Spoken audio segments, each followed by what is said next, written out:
This is the One Thing Podcast, and I'm your host, Dr. Adam Rindy. The One Thing Podcast brings together leaders in functional and naturopathic medicine to discuss actionable information that may unlock puzzles in the areas of gut health, brain health, metabolism, and longevity.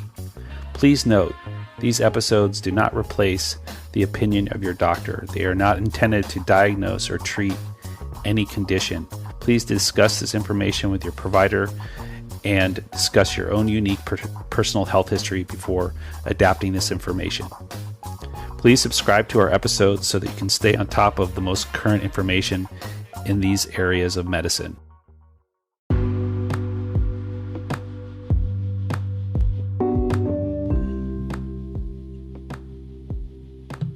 In this episode, I welcome on Jill Grunewald, who is a holistic nutrition and hormone coach, functional medicine certified health coach, and founder of Healthful Elements. And she specializes in alopecia, Hashimoto's, adrenal dysfunction, women's health, and blood sugar imbalances, and is the author of the #1 essential thyroid cookbook.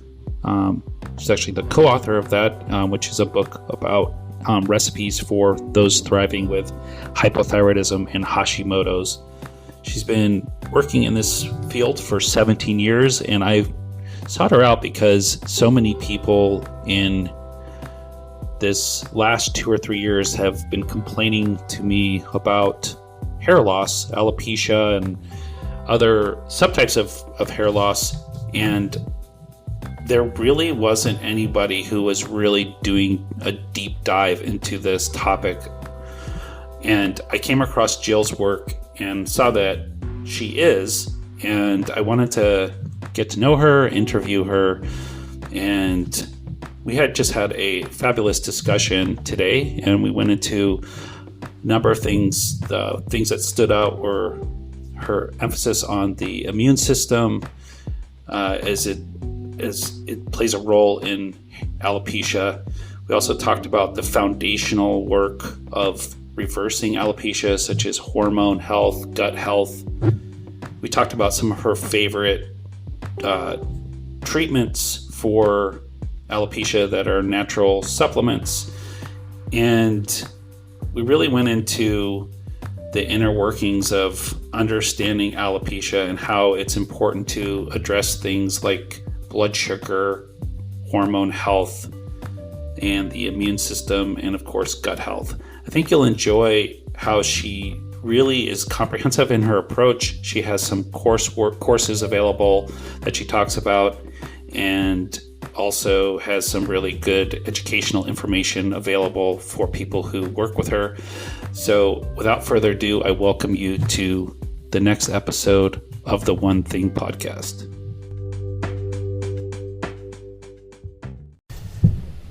Jill, welcome to the One Thing Podcast. It's a delight to have you on today. Thank you so much. I really appreciate the invitation.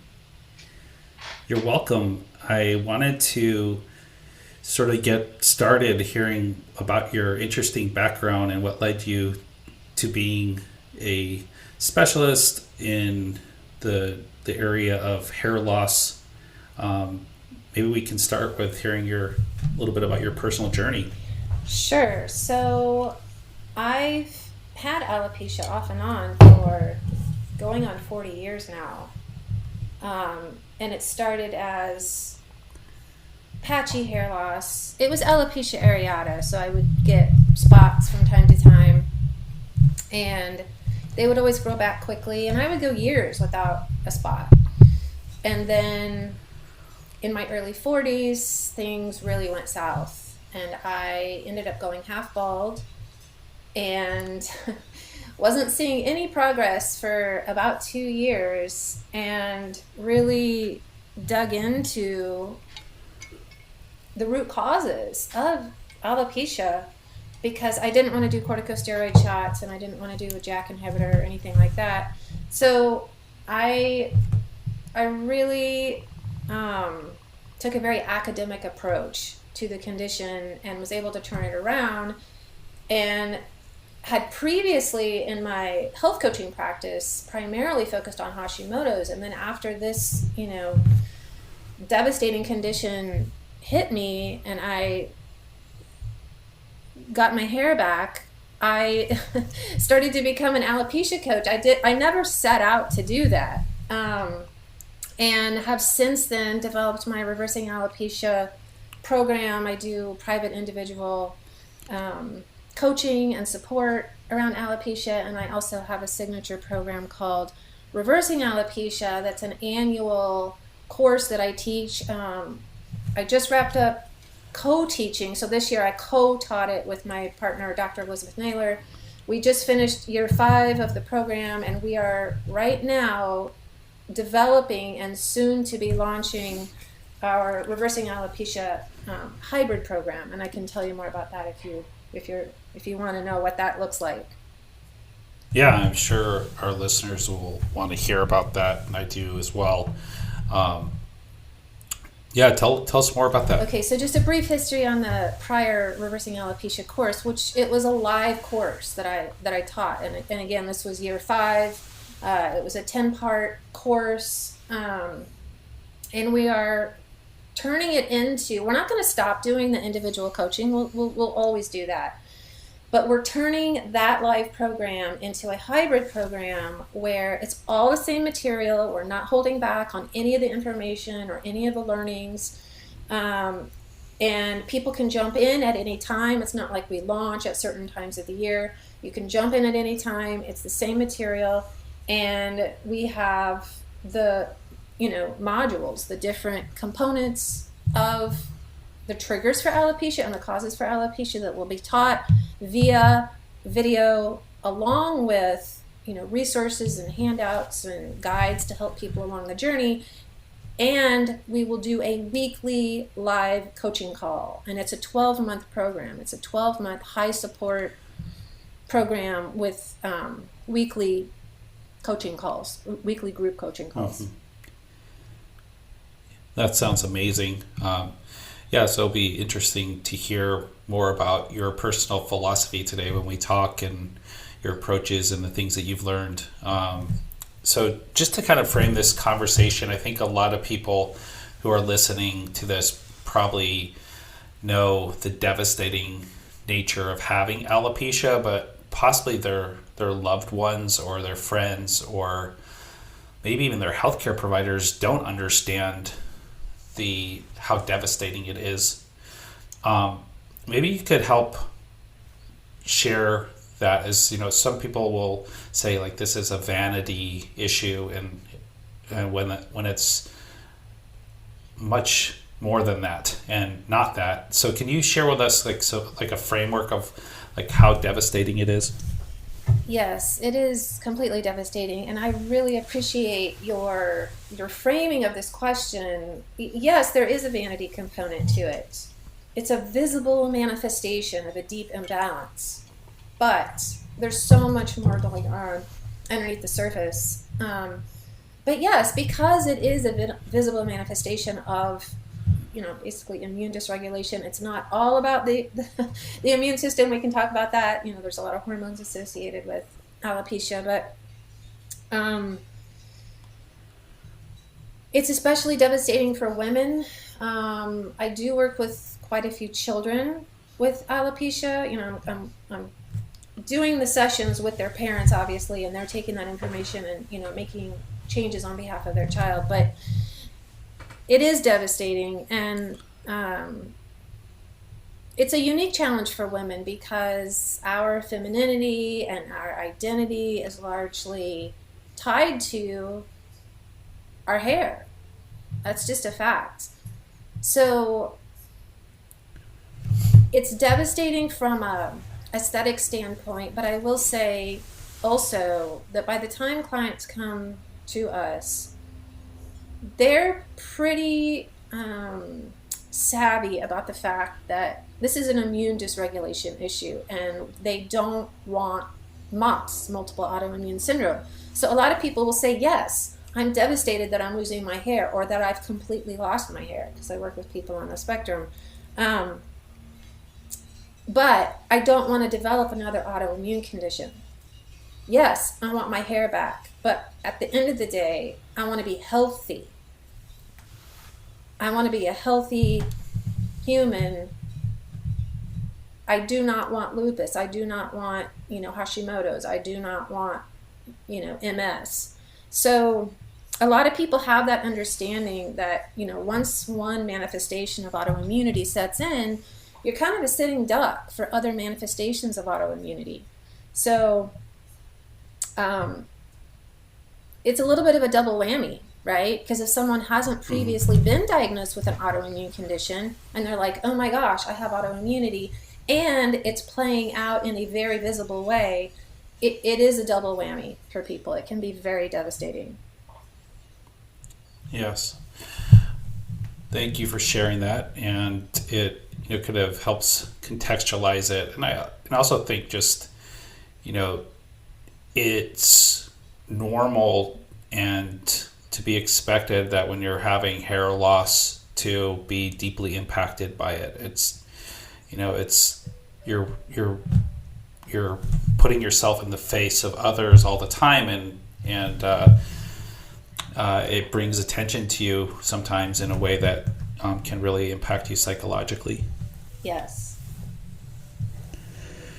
So going into the different subtypes of hair loss, I think a lot of people really need to learn and understand that to navigate their own solutions.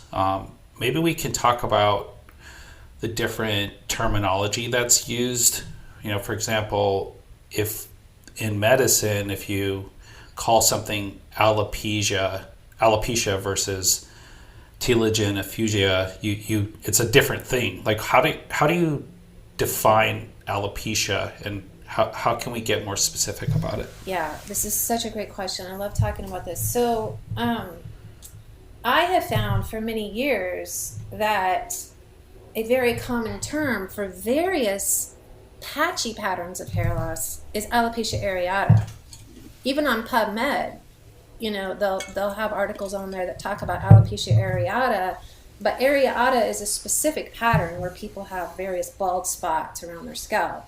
And then there's, ophiasis, which I had, which is no hair above the ears wrapping around the back of the head. I also had spots up top too. So I had areata and ophiasis, and then there's totalis, which is no hair on the scalp, and universalis, which is no hair on the body. There's also a not often talked about pattern called alopecia diffusa, which is a diffuse autoimmune loss that's often labeled as telogen effluvium. I have a blog post about this, that a lot of people who get diagnosed with telogen effluvium, it may not be telogen effluvium, which is trauma or stress-related loss, that should abate, right? It should last, the loss should last about 3 to 4 months after the stressful event, and then the hair should start to return. And alopecia diffusa, while it's the same visual pattern of diffuse loss, it's actually an autoimmune condition where instead of having bald spots or total baldness, you have chronic autoimmune diffuse loss. Now, I will also say chronic diffuse loss is also largely implicated with thyroid function. So, there's various reasons why people can have diffuse loss, but in my work, we're always looking at the immune system anyway. If whether it's alopecia diffusa or not, we're still working on healing the gut. 70 to 80% of the immune system is in the gut. We're still working on other hormones to support follicle health and to balance the thyroid and the adrenals and some of the other hormones that are associated with loss. So I guess I have a little frustration about the terminology related to alopecia because there are specific patterns, right? And they, in some respects, they need to be dealt with slightly differently. Now, I will say that in most cases, and this ratio that I'm getting ready to give you right now is completely made up. I made this up.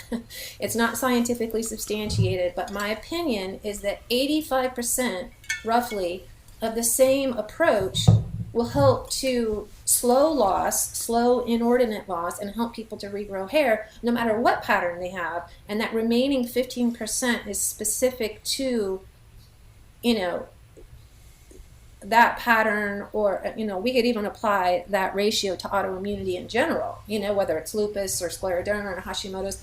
85% of the same approach is roughly, or 85% of the same strategies will work no matter what manifestation someone is expressing with.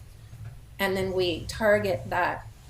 I'd love to talk about androgenic alopecia, which is actually the most common form of hair loss. I'd love to talk about that also. Yeah. I love that you realize that there's these interrelating factors that are related to hair loss, and to not sort of just go down one pathway with addressing hair loss based on its subtype. I think that's so important. It also, I'm sure there's different priorities based on the different subtypes, but the fact that you look at all of the different factors and you include them in your approaches is really great to hear.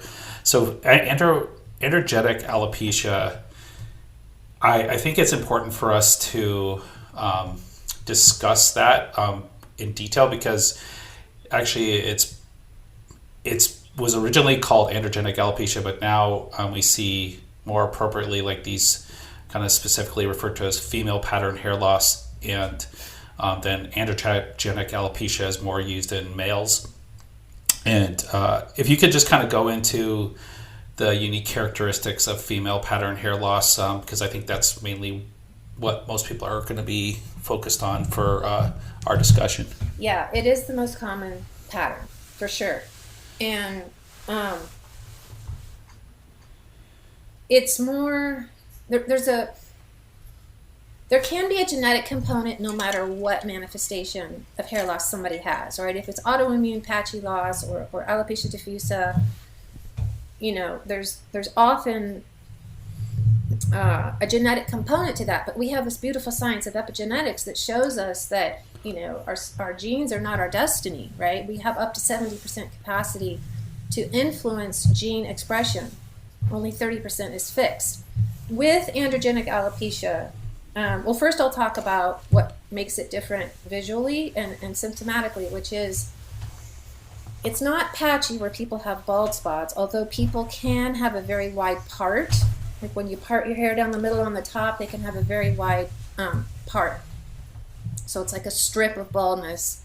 There's a diffuse characteristic to it, diffuse loss, more thinning around the temples and above the ears, sometimes at the crown, more loss at the crown, and frontal loss also. But I did read an article, a couple articles on PubMed that said female pattern loss is not typically characteristic of, or it doesn't show up symptomatically as frontal loss. That's another pattern of hair loss called frontal alopecia.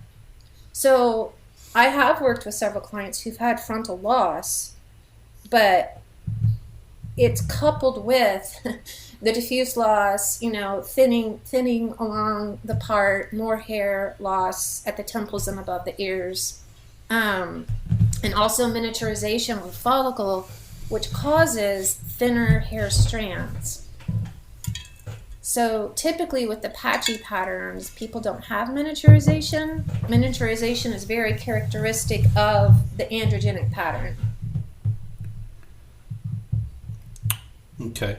Yeah, I think the learning about the hair loss related to the part was really a game changer clinically for me, because I was always looking for sort of the typical pictures we see in textbooks with people with PCOS or androgen dominance. They're just kind of like a classic temporal hair loss, or like you said, on the crown of the head. But learning recently that really looking at the part was really game changing. I know you just mentioned that. I just maybe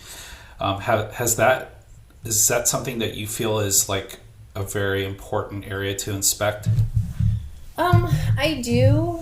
Yeah, I do, because it's so characteristic of that pattern. But not everyone who has androgenic loss has a problem with their part. You Right. can have hair on the top of your head, but be losing at the temple and above the ears and just have an all over diffuse pattern. So not everybody who has the androgenic pattern has that problem with their part. Okay.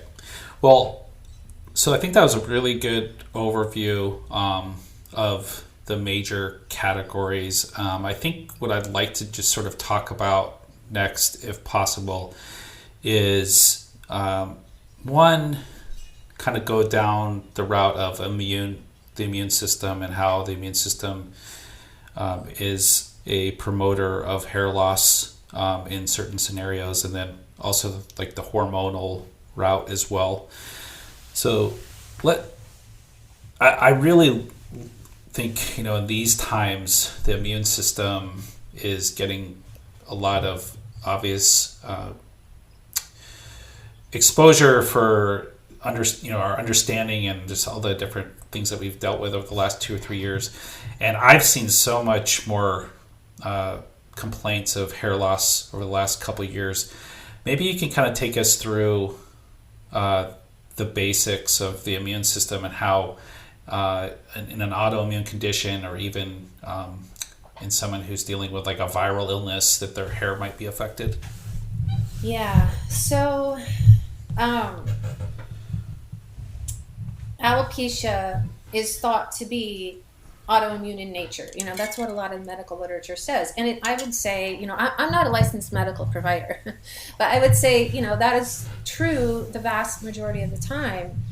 And the cosmic joke with hair loss, and what I'm getting ready to say doesn't apply to everyone, of course, but we don't need hair and fingernails for survival. So when there's immune dysregulation, when there's a hypervigilant, overactive immune system that's targeting, like in the case of Hashimoto's, it's the thyroid. In the case of psoriasis, it's the skin. When there's this hypervigilant, overactive immune system, oftentimes the hair follicles get targeted, right? Because we don't need them for survival. So the body will delegate or distribute resources to other life-dependent systems. And again, not everyone who has autoimmunity has a hair loss issue. Now, the other thing is that, as I said earlier, 70 to 80% of the immune system is in the gut. So a lot of doctors in the functional medicine community say that by definition, if someone has an autoimmune condition, they have some level of leaky gut, or the more medical appropriate term is intestinal permeability. Well, the hair follicles are very nutrient dependent. So if there's any level of dysbiosis, then we're not going to be absorbing the nutrition that, really the whole body needs. But the hair follicles are very vitamin, mineral, amino acid, enzyme dependent, as is the thyroid, again, it's not exclusively beneficial to the hair follicles, but if there's any level of intestinal permeability and we're not absorbing that nutrition, the hair follicles can suffer. So, getting back to that concept of MOS, multiple autoimmune syndrome, the patchy patterns of alopecia are largely preceded for many people by a family history, some member of the family having rheumatoid arthritis, celiac disease, or type 1 diabetes. And again, this doesn't apply to everyone. A lot of my clients and students have said, yep, my dad has RA, or my mom has RA, or my sister has, type 1 diabetes. There are often those 3 autoimmune conditions in the bloodline, or that person might have celiac. There's actually a strong association between celiac disease and alopecia. So I believe that whether, no matter what pattern someone is expressing with, they could have the androgenic pattern, right? Which is not technically classified as an autoimmune condition, but in my experience, people have had a lot of markers on their lab work of immune dysregulation, right? So sometimes it's a double whammy of some androgenic alopecia stacked on top of some alopecia diffusa, right? So we address the immune system no matter what, right? And given that 70 to 80% of the immune system is in the gut, we have to look at food sensitivities. We have to look at infections. You mentioned infections. And that's not to say that everyone who has hair loss has an infection, but we have to peel back those layers and uncover what is really going on here, because alopecia is multifactorial. I cannot stress this enough. It's never one thing, as much as I'd love for it to be. It's always, an amalgamation of factors, but when you start peeling back those layers and working on it, it's amazing what can happen, truly. Yeah. So essentially, like, the immune system let's take, for example, the intestinal permeability scenario. So if you have an upregulation of the immune system because the gut is leaky, then that can upregulate a certain part of your acquired immune system, which somehow affects the hair follicles. So have you looked at, like, drawing the connection, like what cytokines are involved, or what is the, like, I mean, when people say I treat the immune system, like, the immune system is really complicated. So you kind of, how do you know what part of the immune system to treat? Well, we have our innate immune system, and then, autoimmunity is sort of this, immune system gone rogue. And, I always tell my clients and students that inflammation is always playing a role here. And if someone's having a cytokine storm, then, it's going to cause inflammation throughout the whole body, including the hair follicles, right? I mean, even, a dysregulated blood sugar is one of the most inflammatory states for the body. Being on that dysglycemic sort of blood sugar bungee cord causes an extreme amount of inflammation. So oftentimes there is a great deal of inflammation in the follicles, but it's below the threshold of pain, right? People don't feel, some people do have a very uncomfortable scalp. There's a lot of itching, there's a lot of irritation, there's scaling and redness. That's a relatively small percentage of the people that I've worked with. But there can be inflammation underneath the surface of the skin and the follicles that we don't see, right? And then when the follicles are inflamed, we lose hair, right? And then the follicles are not in a healthy enough state to be re-signaled for new growth. That anagen phase, that growth phase doesn't get signaled because of that ongoing inflammation. So, there could be cytokines, and also just at a very basic level, an autoimmune attack on the follicles. I hate that word attack. I don't like to use it. People often say, Hashimoto's is an autoimmune attack on the thyroid gland. Well, yeah, but I don't like that word. But it's a similar phenomenon, whether the immune system is targeting the thyroid or targeting the skin or targeting the hair follicles. And I'm sure you know this as a medical provider, is that a lot of medical researchers have spent a lot of time and money trying to uncover, we have about 120 different manifestations of autoimmunity known in the medical literature. Why does it show up as alopecia for this person and scleroderma for that person and psoriasis for that person? Like, what are the mechanisms by which it shows up differently for different people? So, what else do I want to say about this? Go ahead.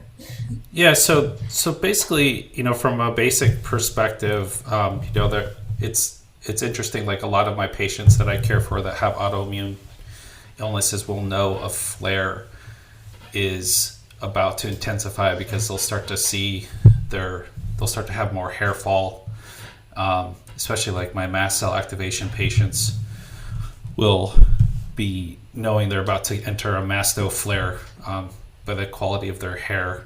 So there's obviously some local stuff going on, as it's related to immune signaling. And there's been some tests, I know you and I talked a little bit about offline, that can actually look at what is going on the tissue level of the scalp. And I realize that's sort of a reductionist approach, but it certainly helps give information and informs us in some way. Can you share a little bit about like some of these tests that are out there, like the trichogram and trichoscan, those types of tests? I don't know a lot about those tests. I mean, I know that they look, at like skin health / follicle health. And, there are tests that you can do for like the level of miniaturization. If someone has the androgenic pattern, they can actually measure the level of miniaturization. But one thing that you said just now, which is a huge contributor to alopecia, and I find that so few practitioners talk about it, is mast cell activation disorder or mast cell activation syndrome. Some people call it MCAS, some people call it MCAD. And the reason I bring this back up is because you can do a biopsy in the scalp to actually see the level of mast cell, degranulation in the scalp. Now, some of my clients have done scalp analysis for things like yeast or bacteria. Now, my opinion is if there's yeast or bacteria in the scalp, which is not uncommon, yeast can take up residence in the follicles, and that is a huge contributor to alopecia. Additionally, there's various types of pathogenic bacteria that can reside in the gut and become systemic and also take up residence in the hair follicles. There's one particular bacteria called P. acnes, which is, a similar bacterium to what causes acne, acne. So in my practice, we're looking at what's going on in the gut. We're measuring what's going on, from a pathogenic standpoint in the gut, insofar as yeast, parasites, protozoa, bacteria. Because if you treat the gut, in my opinion, you're kind of treating the whole body. So instead of, as you used the word reductionist, instead of focusing on the follicles, I always say reversing alopecia is an inside job, right? We want to look at the gut, we want to look at hormones, and I'm not going to sit here and say, there's nothing that can be done topically to reduce some of that inflammation or to reduce, yeast or bacteria that's taken up residence in the follicles. There absolutely is. There's things that you can do topically to help calm down some of that inflammation. But you want to treat things from the inside. At the same time, you want to treat things internally so that you're not constantly chasing your tail and constantly having to treat the scalp. Let's get at root cause, and then that bacteria or that yeast or whatever pathogen it is no longer free floating in the body and inflaming your follicles. Mm-hmm. Yeah, great. Well, I think that's a really good overview. And gut health, with having less dysbiosis, your immune system generally is less confused and is less likely to trigger into autoimmunity. So that's great. And I want to kind of circle back to how you go about learning about the gut in just a second. So maybe we could go down the hormone path a little bit. What are the hormones you think about when it comes to hair loss? Thyroid, cortisol, metabolized cortisol, estrogen and the estrogen metabolites, prolactin, insulin, and the androgens, DHEA, testosterone, and those metabolites. And then there's also an enzyme related to those hormones called the 5-alpha or 5-beta. There's an androgenic hormone metabolite, and people are either on the 5-alpha or the 5-beta side. If you're on the 5-beta side of those androgenic metabolites, you very well could be converting testosterone into DHT, which is nicknamed the hair muncher. It's a silly name, but a lot of people have heard of DHT related to men's prostate health and male pattern baldness. But women can also be high in DHT, and if they are dysglycemic, if they're on that blood sugar bungee cord, they are more sensitive to DHT. This is where it gets a little tricky, because you can measure DHT, It could be normal. It could be within the normal limits. But if someone's dysglycemic and having a hard time balancing their blood sugar, they will be more sensitive to that DHT. That's really interesting. And, so I love how you explain the hormones in such a broad way, like all the different hormones that you're including in this discussion is very comprehensive. I think for people are most familiar with how androgens affect hair growth. Let's go into cortisol, because I think people can relate to having hair fall when they're under a lot of stress. Maybe we can go into more about cortisol's impact on the hair growth or hair health. Yes, this is a biggie. And I will start by saying that one of the frustrations I have with conventional medicine, and I'm not here to speak disparagingly about, doctors or medical providers at all, but having done this for a number of years, I find that, dermatologists, endocrinologists, even primary care physicians will say, oh, you're just stressed. You're just stressed. Go, mitigate your stress, find ways to tame your stress. Well, that can be really stressful for people to hear that. Now, stress is definitely, stress and the, ensuing cortisol production. Yes, that can be a big trigger for hair loss, and I can explain more about why that's actually, why that's true. But to tell somebody, oh, it's just stress, go manage your stress, is greatly dismissive. It only scratches the surface of why that's true, and also it scratches the surface of why someone's losing their hair in the first place. So the testing that we do with our clients, we measure cortisol as well as metabolized cortisol. How is somebody using their cortisol? So, someone could be high cortisol, which can be problematic, but they could also be, someone else could be low cortisol, but be a really high cortisol metabolizer, which means that their body is doing a really, really good job of using the cortisol that they are making. So you can't just look at the cortisol. You have to look at how somebody's using it. Now, the other thing about cortisol and hair loss is that in 50% of the alopecia community, they have an extra cortisol receptor site in their hair follicles. This is a huge aha for people. I don't know of any test for it. I don't think there's a way to measure cortisol in the follicles. But 50% is a pretty substantive percentage. And, we're working on adrenal health and cortisol regulation with our clients anyway, right? we're addressing that hormone anyway because it impacts the lining of the gut wall. It impacts how the thyroid works. It impacts how we, regulate our moods and emotions. It's called the shapeshifter. It plays many roles. It's a life-saving hormone. It's not like we don't want to be making any of it. We just want to be making the right amounts at the right time. And we want to know how someone's metabolizing it. So again, in 50% of the alopecia community, they have this extra adrenal cortisol receptor site in their follicles, which can cause inflammation.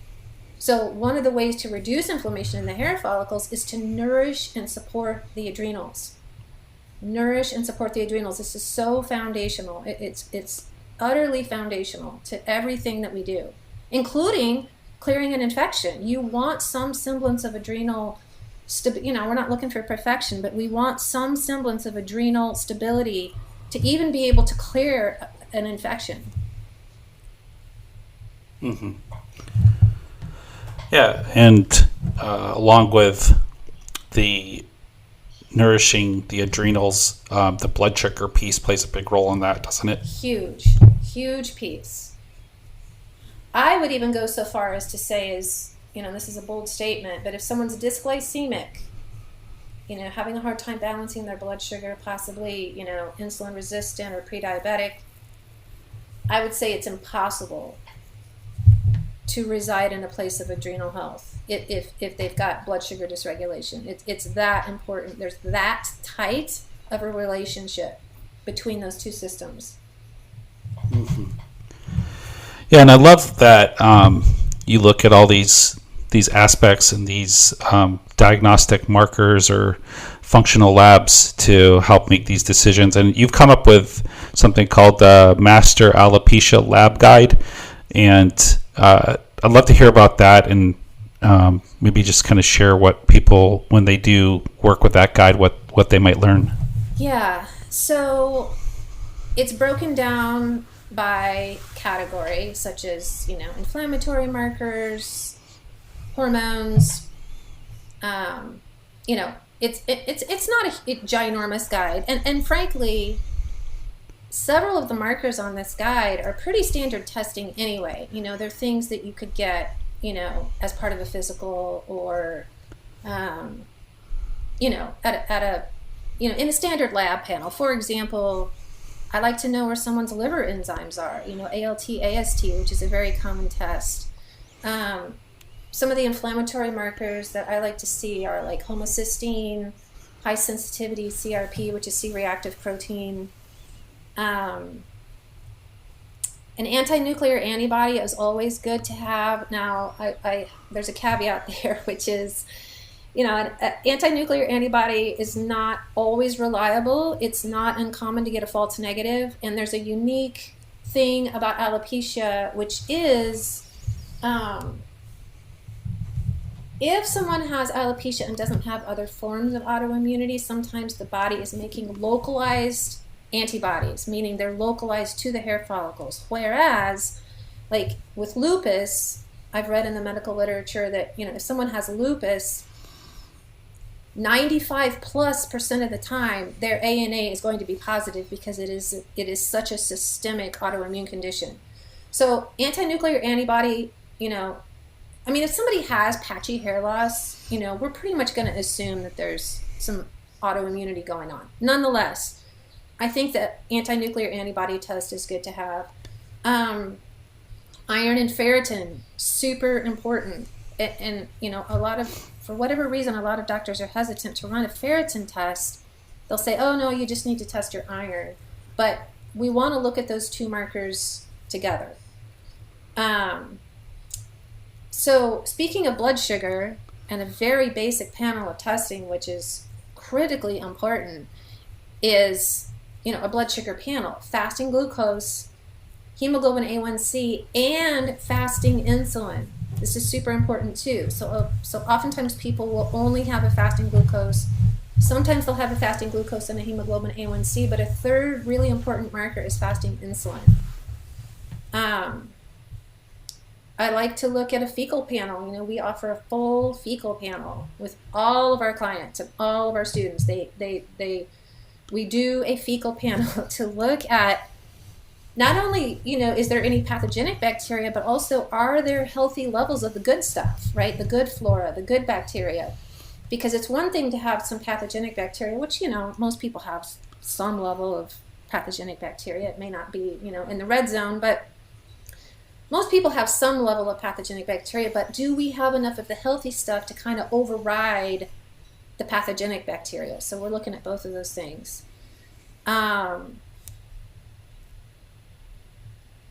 like to see a CBC, a complete blood count, which is a very standard test. And then a full thyroid panel, which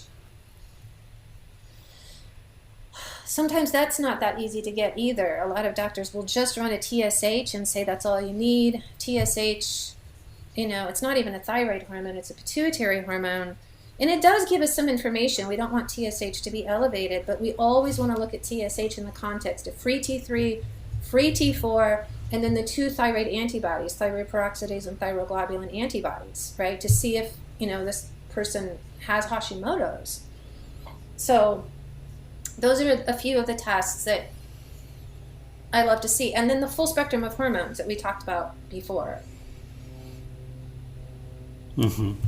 Yeah, so that's great. And I would love to move into just some quick kind of questions with the time we have left, and just to kind of hear your response, if that's okay. Yeah. So could you share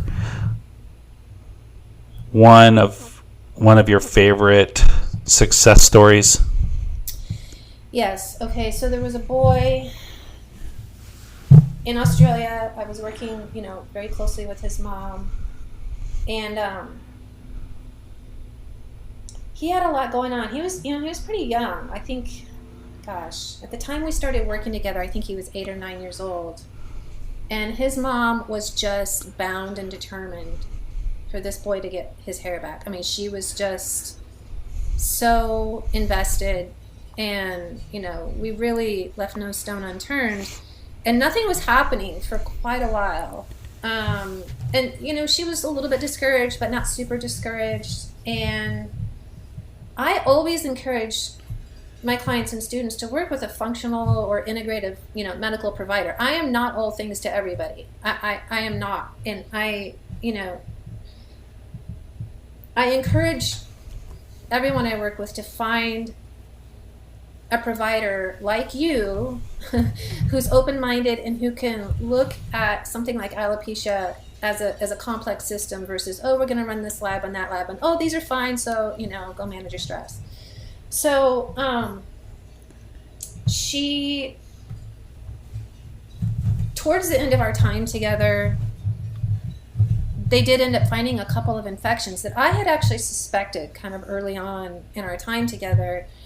And they worked with the functional medicine doctor to do a medically supervised, clearing of these infections. He had no hair. He started with universalis, and he got all of his hair back. Like, it just started growing, and his eyelashes and eyebrows came in, and wow. His doctor said, had you not done this foundational work of, sleuthing out the food sensitivities and, reducing some of his stress and, getting his cortisol down and, some of the things that she and I had worked on together, he's like, the clearing of these infections, while it would have been beneficial, certainly, he wouldn't have seen progress this quickly. There's another quick story I'll tell you, which is, this is also a child. I mean, I've worked with a lot of it. I work mostly with adults, but I kind of have a heart for these kids who have alopecia. And there's another girl who also had a lot going on, a lot of fatigue. She was sleeping a lot. She was a sick girl. And also had a mother who was just bound and determined to help her daughter get her hair back. And early on in our relationship, I had suspected mercury toxicity based on some of her symptoms. And I shared that, with her mom and said, I suspect that there's some mercury toxicity going on. Now, her gut was messed up. We do know that heavy metals can mess up the gut. So, how much of this was downstream and how much of it was upstream, I'm not sure. But they didn't latch on to that metals piece. And I don't judge them or blame them. I mean, they were doing a lot. They were completely overhauling how the whole family ate. They were doing a bunch of testing. They were doing a lot. And it's not that she just let the metals piece of information go in one ear and out the other. She was just taking things in a very measured way. And towards the end of the program, her hair started to grow back without the heavy metals testing or any treatment. And I thought, okay, well, this is awesome. Maybe metals are not part of the picture. So she grew most of her hair back. She had a little pixie cut, and everybody was so happy. And then, boom, within a month, she lost all of it again. And I said to her mom, go get her tested for heavy metals. Please go get her tested for heavy metals. And they did, and her mercury was so high, it was off the charts. They couldn't even measure it.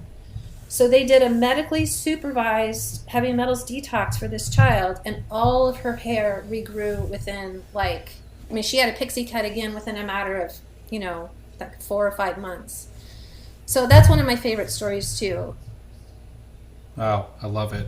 So it's really interesting that some of your favorite stories or success stories all pointed to the immune system and its involvement with this, and that's kind of how you started this conversation. How that's sort of like the overarching priority, which is I think really a advanced view of alopecia. So that's awesome.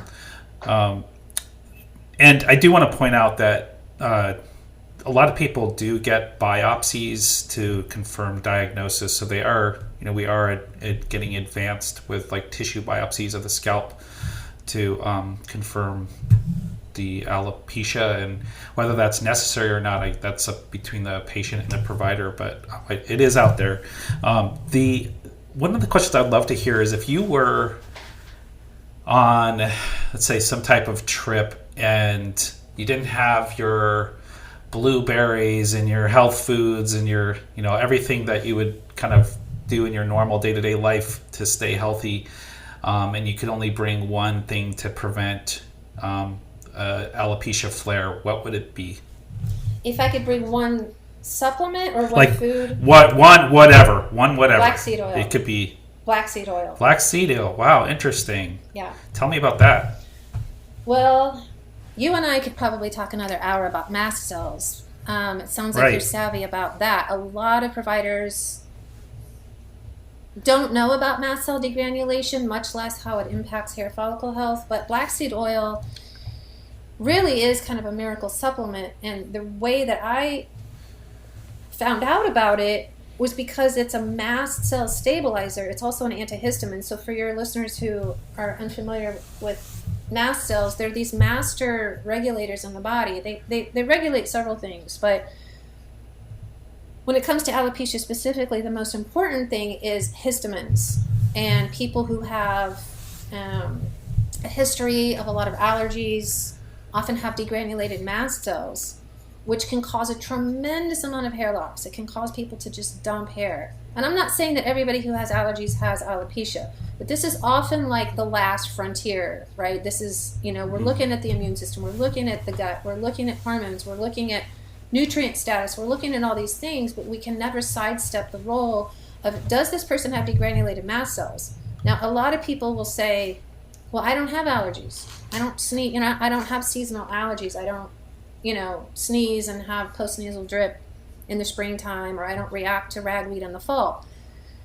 But that's the H1 response, right? A lot of people can have what's called the H2 response, which is a system-wide mast cell degranulation, mast cell, activation disorder syndrome that may not cause an H1 response. You may not have the sneezing and the itchy watery eyes and all that. You may be having an H2 response, and one of the primary symptoms of that is alopecia.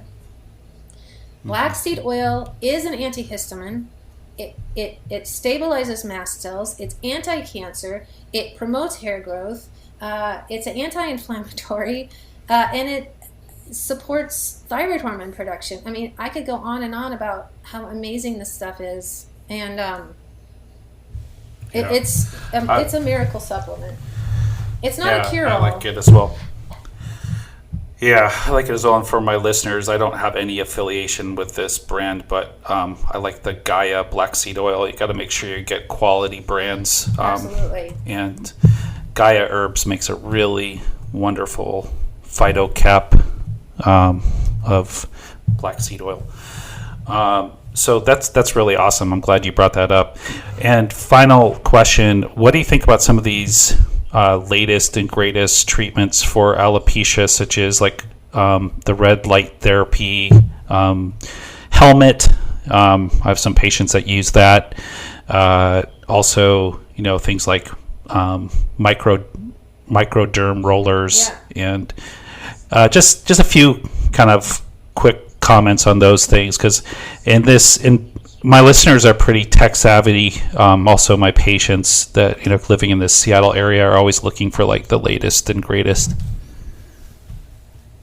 Yeah, they can be super helpful if the root causes have been addressed, right? So, in my work with my clients and students, we talk about external follicle stimulation, kind of towards the end of the program, or the end of the course or whatever.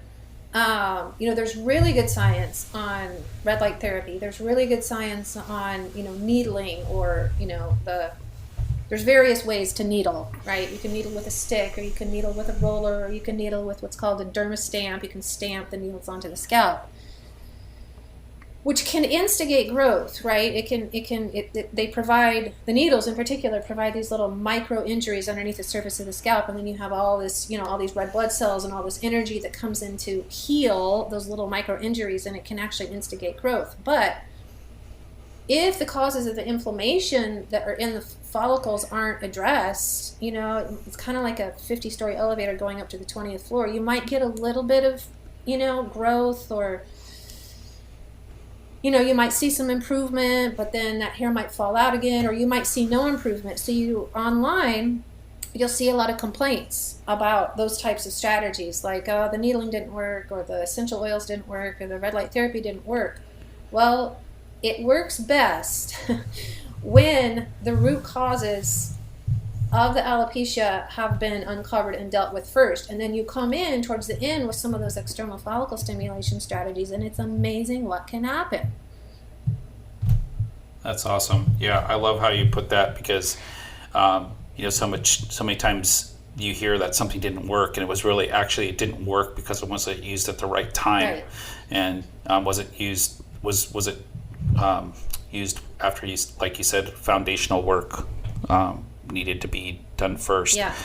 So that's great. Well, Jill, you are a wealth of information, and I can really see how you have helped a lot of people. I think a lot of people listening to this can see that as well, and based on your wisdom. And I know it's probably not as easy as you make it sound after doing something. So as long as you've done it, you probably have had your share of triumphs and also really tough situations and cases. Yes. So I thank you for sticking it out for everybody and continuing to learn and grow, and for sharing your information. Oh my gosh, thank you so much. Thank you for having me. This has been a great conversation. You're welcome. And we will, of course, post links to your Healthful Elements social media, so people can track you down. I know you do a lot of great Instagram stuff and Facebook stuff, and your course. We'll post information to that.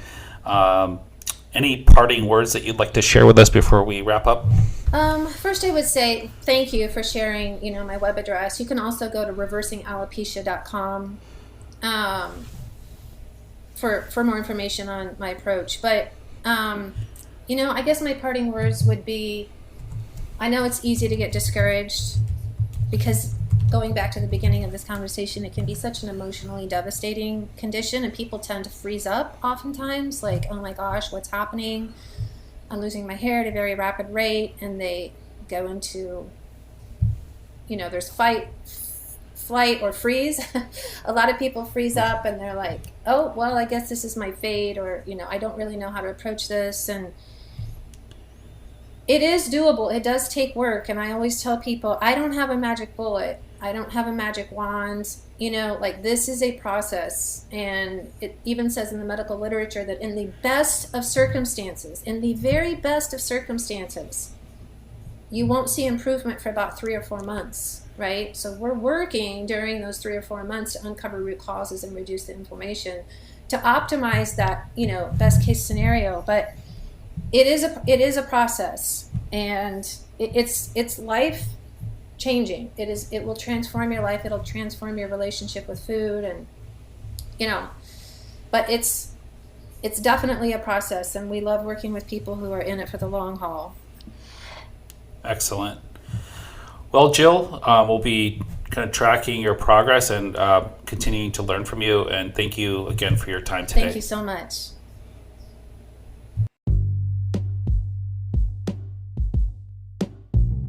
Thank you so much for tuning in to this week's episode of the One Thing Podcast. Please share these episodes with your friends, loved ones, colleagues, patients, healthcare providers, anyone who you feel might benefit from hearing these informative interviews. We tend to learn best from people sharing things with us.